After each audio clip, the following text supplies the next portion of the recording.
Hi, I'm Pastor Joey Phillips, Executive Pastor here at Tiffany Fellowship, and you usually see me around doing different things, announcements and other sort of things, and I want to share something very serious with you this morning that happened to my family personally about the miraculous healing that God can give.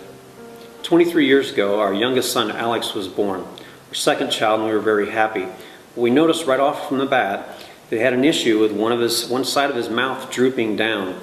This caused him to not be able to nurse off of a bottle without draining down his neck, and we knew something was wrong, and so it seemed to be getting worse. And then all of a sudden we noticed a little lump appearing on the side of his neck. It concerned us greatly, and we went to his pediatrician to see what was going on. He had immediate concerns about the lump on Alex's neck and said he wanted us to see a specialist a week later. So we came back a week later not knowing what the specialist was. Well, it was an oncologist. And in that 1 week's time, this lump had doubled in size and was now the size of my thumb. We had concerns, our pediatrician had concerns, and the oncologist prepared us for the worst. The oncologist came in with a very quick examination. They ended up doing some other tests, some x-rays and some sonograms. He came back to us to share the news. He said, "I'm pretty sure your son has a fast-growing tumor that more than likely is cancerous." At the end of our Bible study, we set Alex in the middle of our circle, and we all laid hands on him and were praying for him. And while we were praying for him, God gave me what I can only call a vision of provision. And in that vision, I saw Alex laying there, and I could see the lump on his neck. And all of a sudden, a little red dot appeared on that lump, and then another. And as the third one fell, I realized that it was something dripping onto his neck. So I followed the path that the drop had come from up to what could only be described as a post in the ground with a foot. And off of that foot was dripping blood. At the moment, I didn't really realize what was going on, but as I continued to follow that stream of blood upward, I realized it was Christ on the cross. I saw him hanging there.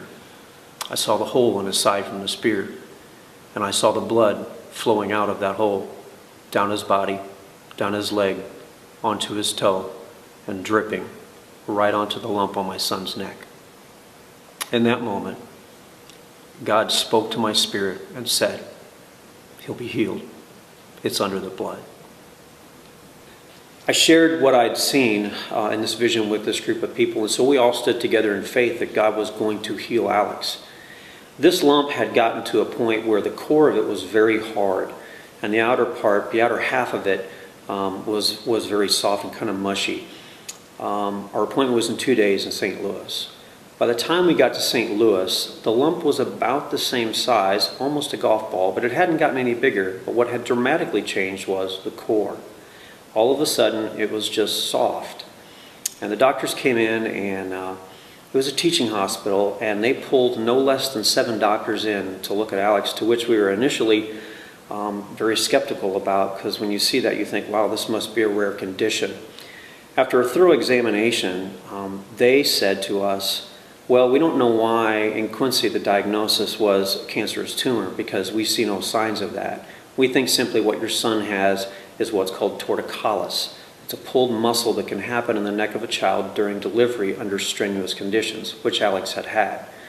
We knew better. We knew how hard that was, and we knew the doctors in Quincy had seen that as well. So when we came back to Quincy and our next pediatrician's appointment, it was completely gone.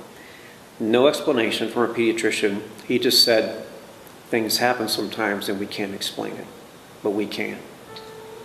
A couple of lessons I learned through this experience was, number one, the blood that flowed for our atonement also flows for our healing.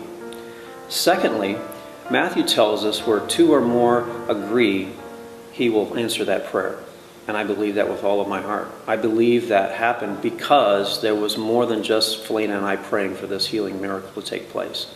Also in James, he tells us to call the elders of the church to anoint and pray for the sick.